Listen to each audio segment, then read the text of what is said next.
Egunon guztioi, hasi aurretik ez dut bukaerarako utziko, ez ahazteko, gogora erazten dizuet, datozen bi asteetan ez dugula prentsaurrekorik izango, gobernu batzordea bai bilduko da, baina kanpainarekin bat egiten duen ezkero, ez dugu prentsaurrekorik emango, eta ekainaren bederatziko hauteskundeak pasatuta, berreskuratuko dugu prentsaurrekoa.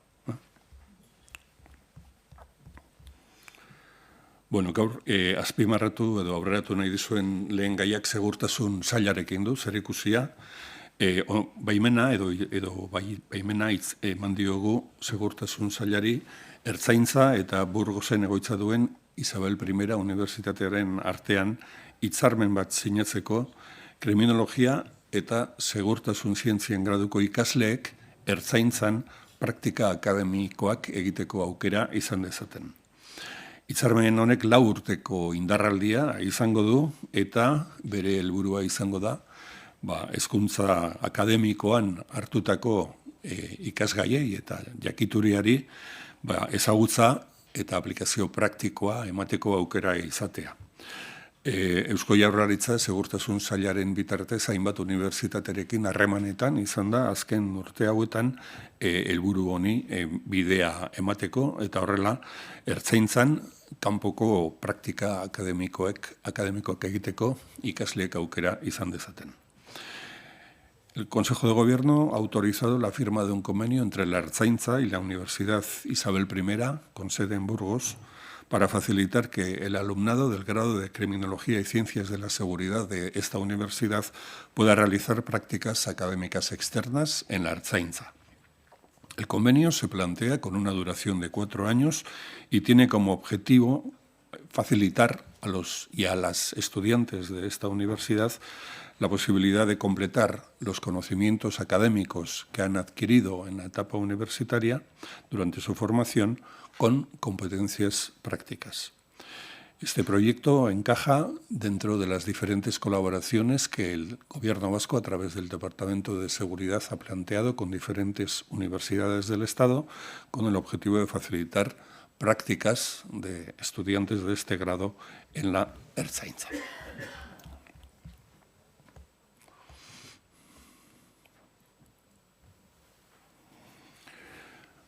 Bestetik, gogoratuko duzue joan den apirilaren 3an autogobernu eta garapen sailak jakinarazi zigula akordio bat lortu zuela Comisiones Obreras eta UGT sindikatuekin administrazioaren zerbitzuan lan egiten duten eta lan kontratu fijoa duten langileen erretiro partziala bideratzeko.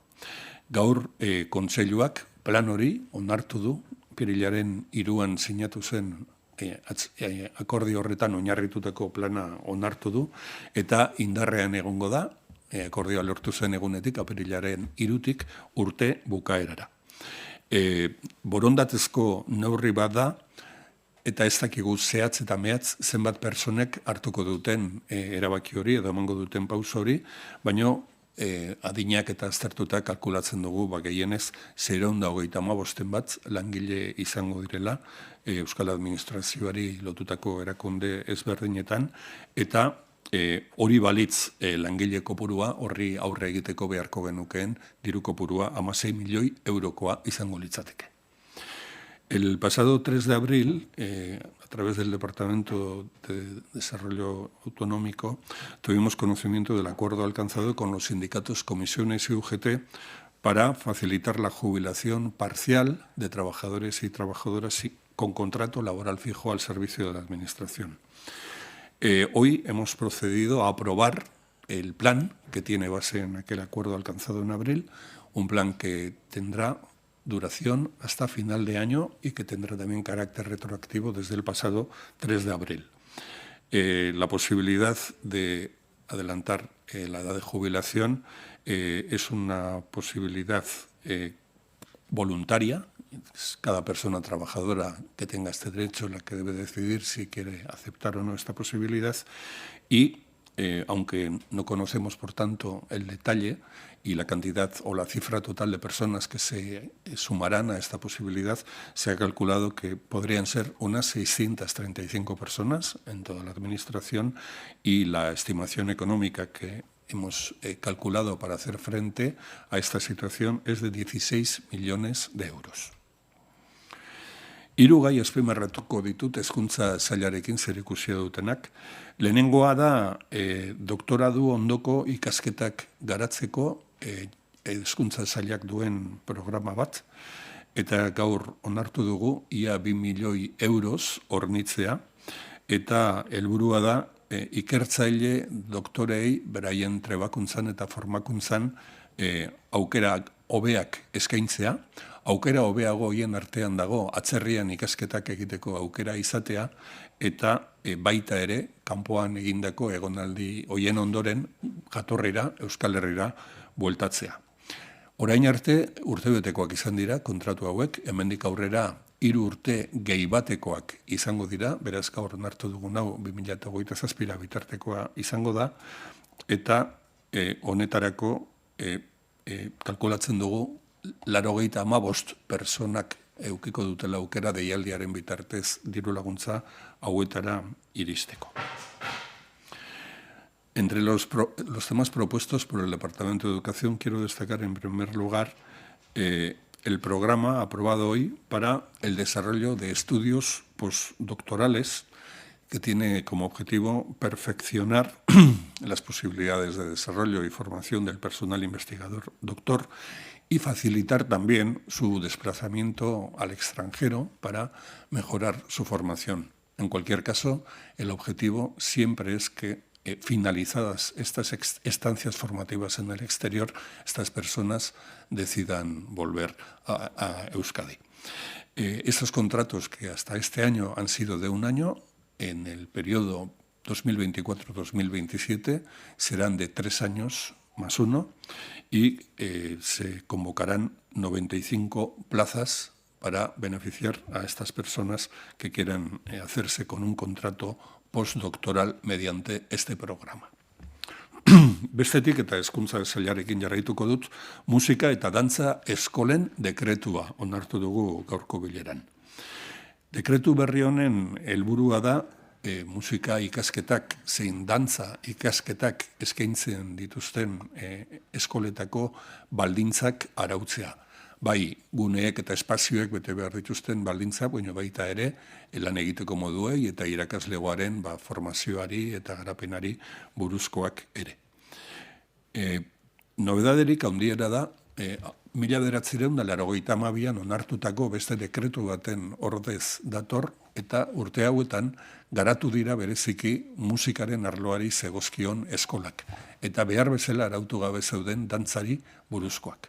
Dekretu berri honetan, onartu diren arauak jakina musika eskolei buruzkoak badira, baino izango dira baita ere dantza eskolei buruzkoak, eta beraz dantza eskola hauek, publiko zein pribatuak ere dekretu honen eraginpean geratuko dira. Siguiendo con los temas del Departamento de Educación, hemos aprobado el decreto de las escuelas de música y danza. Su objetivo es regular las normas básicas de creación y funcionamiento de estas escuelas, tanto sean públicas como privadas. Estamos hablando siempre de estudios que no tienen un reconocimiento o una validez académica y profesional y que miles de personas siguen en las música eskolak y danza eskolak de nuestra comunidad. El decreto anterior, al que viene a sustituir, era del año 1992 y durante estos años el decreto no ha cogido, como era debido, el ámbito de la danza. A partir de este nuevo decreto, las normas que se han establecido serán de aplicación tanto para las escuelas de música como para las escuelas de danza. Eta azkenik, Gasteizen bigarren hezkuntzako institutu berri bat sortzeko erabakia hartu du gaur gobernuak, dekretu baten bitartez, eta hau izango da Gasteizko Salburua bigarren hezkuntzako institutua.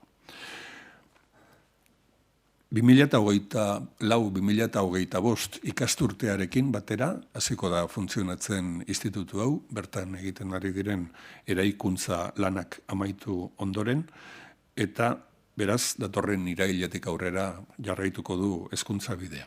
6 lerro edo 6 unitate izango ditu ikastetxe berriak, eta horrela Salburua auzoan lehendik dagoen derrigorrezko bigarren hezkuntzaren eta batxilergoaren premiei erantzungo die. Y por terminar con los asuntos relacionados con el Departamento de Educación, quiero destacar que el Gobierno ha aprobado la creación de un nuevo instituto en Vitoria-Gasteiz. Se trata del Instituto de Educación Secundaria Sailburua, que llevará este nombre, IES Salburua, y que una vez finalizadas las obras iniciará su andadura con el inicio del curso 2024-2025 el próximo septiembre. Es un nuevo centro que en el primer momento contará con 6 líneas o 6 unidades y nace para dar respuesta a las necesidades de educación secundaria obligatoria y bachillerato en este barrio de Gasteiz. Eta bukatzeko, aukeratu ditudan gaien aurkezpena bukatzeko, hau kultura sailari dagokio, Euskadi Literatura sarien deialdia onartu dugu. Deialdi berri honen bitartez, 2023an argitaratu diren literatura lanak saritu nahi dira, ezagutzen dituzue indarrean dauden 7 modalitateak, sari bakoitzak 18.000 euroko saria izango du. Por terminar, hago referencia a uno de los temas propuestos por el Departamento de por el Departamento de Cultura, como es la convocatoria de los premios Euskadi de Literatura.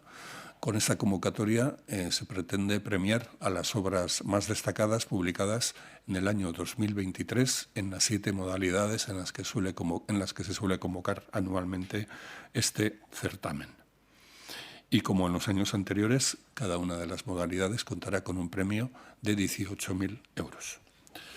Hauek dira, aurreratu nahi nizkizuen gaiak, eta orain zuen esanetara geratzen naiz, galderaren bat edo planteatu nahi baduzue. Ekar. La semana pasada trascendió que la Comisión de Ética ha publicado 2 resoluciones sobre la investigación a 2 altos cargos penal a dos altos cargos del Gobierno vasco. Quería preguntarle quiénes son esos altos cargos y qué información tiene de esa investigación. Bueno, pues no tengo más información que la propia Comisión Ética ha publicado en Irekia a través de las 2 resoluciones publicadas. Desconozco las personas a las que se refieren estas 2 resoluciones, como no puede ser de otra manera. Eso. Gaur jakinarazi da EAJak lortu duela Espainiako gobernuarekin akordio bat hitzarmen autonomikoak lehenesteko. Horrek ze ondorio ekar dezake Euskadira? Bueno, azpimarratu nahiko nuke lehenengo eta behin Eusko Alderdi Jeltzaleak Espainiako Partidu Sozialistarekin Sánchezen hautagaitza edo investidura babesteko lortutako konpromisoetako badala, eta beraz, gobernu hau osatzen duten alde biek onartutako proposamen bat eta konpromiso bat. Bigarrenik, azpimarratu nahiko nuke, 2010 urtetik ona, aldatuta eta nolabaite bortxatuta egon den egoera bat aldatzera datorren akordio badala, 2008ko krisi ekonomikoaren ondoren, Espainiako gobernuak hartutako zenbait erabakiren ondorioz, gure erkidegoan ez dugu gaitasunik izan, bertako langile publikoen lan baldintzei buruz zenbait arlo negoziatzeko eta akordiotara iristeko. Eta hirugarrenik, azpimarratu nahiko nuke, konpromiso honen atzean, eskari honen atzean, babes politiko, sindikal eta enpresa munduko ere handia dagoela, eta beraz gizarte honetan zabalduta dagoen eskari bati ematen diola bidea gaur lortutako konpromiso horrek. Hemendik aurrera beraz, hau behin indarrean jarri ezkero, gobernuak onartu ondoren, orain Espainiako Parlamentuak onartu behar du, eta zabalduko luke marko berri bat edo esparru berri bat berreskuratuko luke, eta hortik aurrera, alde ezberdinen negoziazio gaitasunaren eta akordio gaitasunaren araberakoa izango da emaitza. Izan da sindikatuen aldarrikapen nagusienetako bat, hemen hori lehenestea, uste duzu azkenean bake giro bat edo sor dezakela honek edo? Nik esango nuke Eusko Jaurlaritzaren aldarrikapen bat izan dela lehen momentutik, esango nuke baita ere alderdi politiko batzuen, eta bereziki Eusko Alderdi Jeltzalearen aldarrikapa ematen izan dela, eta baita ere sindikatu batzuena. Eta bueno, gaur Espainiako gobernuak onartu duen aldaketa hau aurrera ateratzen bada, ez dakiz ze formaturen bitartez, Espainiako parlamentuan bide berri bat zabalduko duela, eta lehen Euskal Erakundeek izan duten gaitasun bat berreskuratuko dutela. Creo que se ha confundido. Yo creo que mi compañera le preguntaba por los convenios y creo que se estaba usted refiriendo a las condiciones laborales de los funcionarios. Tengo entendido que el Partido Nacionalista Vasco ha alcanzado un acuerdo con el Partido Socialista Obrero Español que está vinculado a la negociación de las condiciones laborales de los trabajadores de las administraciones públicas. ¿O no? Sí, pero también a la prevalencia de los convenios autonómicos. Uh-huh. Sí, ¿y qué le parece que hay un acuerdo para reconducir una situación, bueno, pues que al final se frustró porque el decreto que incluía, el Real Decreto que incluía esta medida decayó en las Cortes Generales? ¿Qué le parece que se recupere y que haya un acuerdo para recuperarlo? Bueno, me han puesto ustedes en duda. No tengo una certeza absoluta sobre lo que he dicho, entonces preferiría que... Yo estoy dispuesto a matizar, pero creo que también es conveniente que maticemos las preguntas. ¿Vale? ¿Volvemos a empezar? ¿Sí? ¿La mía ha quedado clara o...? No, por favor, repítamela. Sí, bueno, quería pedirle su opinión, no sé si ha sido objeto de comentario en el Congreso, pero han llegado a un acuerdo el Gobierno con el PNV para recuperar la medida de la prevalencia de los convenios vascos que decayó en una votación en el Congreso en el marco del decreto que se votaba en las Cortes Generales. Bueno, ¿qué le parece que esta medida se recupere ahora y que se pueda finalmente articular, ¿no? Bueno, pues si prospera esta decisión que hoy ha adoptado el Gobierno de España en el Parlamento Español, a través de la correspondiente votación, se estará dando respuesta a una reivindicación largamente planteada desde el ámbito político, sindical e institucional vasco.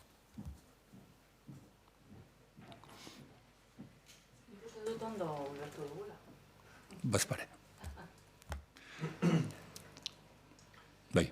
Sí, ¿tiene alguna información sobre el estado y la situación de la turista bilbaína herida en Afganistán? No, no tengo ninguna información.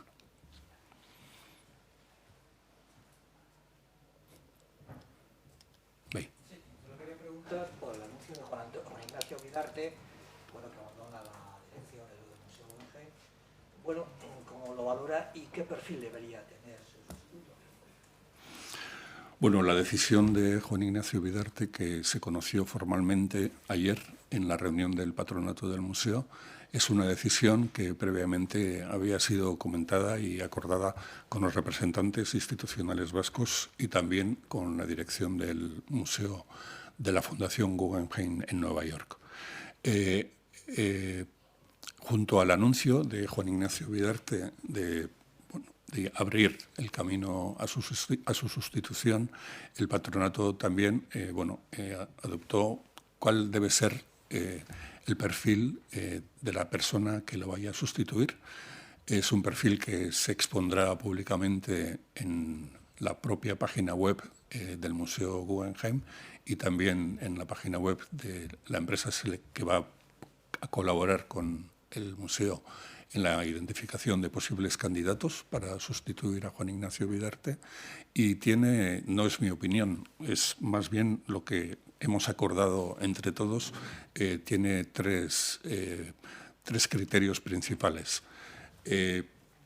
La persona que vaya a ser elegida para dirigir el Museo de Bilbao, en primer lugar, deberá tener una capacidad académica y un conocimiento académico de nivel elevado en aspectos o cuestiones que tengan que ver con el ámbito de las bellas artes o de la historia del arte. Por lo tanto, debe tener una cualificación suficientemente contrastada. El segundo criterio debería tiene que ver con su experiencia profesional. Deberá ser una persona que haya tenido una experiencia profesional destacada y comparable con la que va a tener al frente del Museo Guggenheim Bilbao durante un tiempo extenso. Y en tercer lugar, debe ser también una persona que comparta los valores que tanto la Fundación Salomon Guggenheim de Nueva York como el propio Museo Guggenheim de Bilbao tienen y mantienen. Bai, zeintzu dira irizpide horiek eta euskararen kontua lehen entzun duen baiten, ez dakite hori ere zehaztuta dagoen irizpideen artean ere. Bueno, irizpideak publiko egingo dira, atzo patronatuen erabaki zen bezala ekainean zehar nahi duten hautagaiek aukera izango dute beraien hautagaitzak eta proposamenak aurkezteko, eta 3 ezaugarri nagusi bete beharko dituzte. Lehenengoak du zerikusia formakuntzarekin eta ikasketekin, zen behar dute goi mailako ikasketa egokiak. Bigarren irizpideen nagusia da esperientziarena, izan behar da, eta aurkeztuko diren personek adierazi beharko dute, garatu dutela honen moduko lan bat eta garapen profesional bat maila honetako beste kultura eta arte erakundeetan, eta 3. Aurkezten diren persona horiek adierazi beharko dute baita ere, bat egiten dutela Guggenheimek dituen balore ezberdinekin.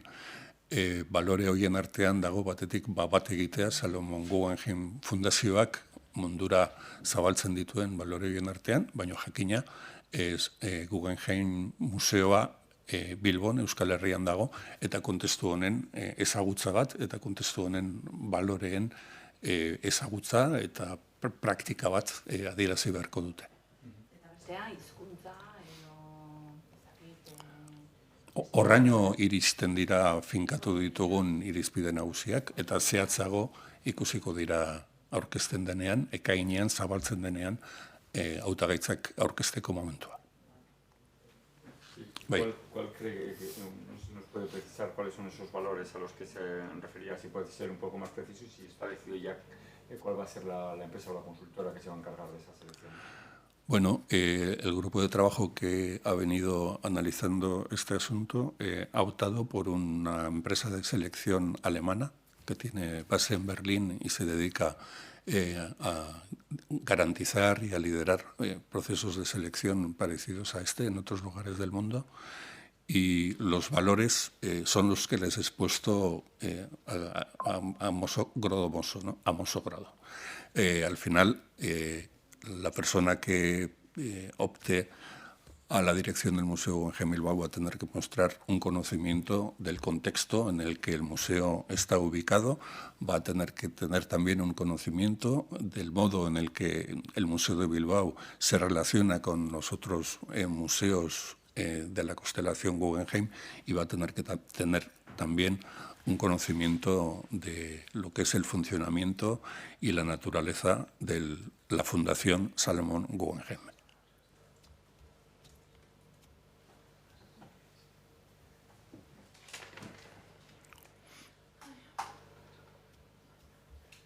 Oso ondo, eskerrik asko.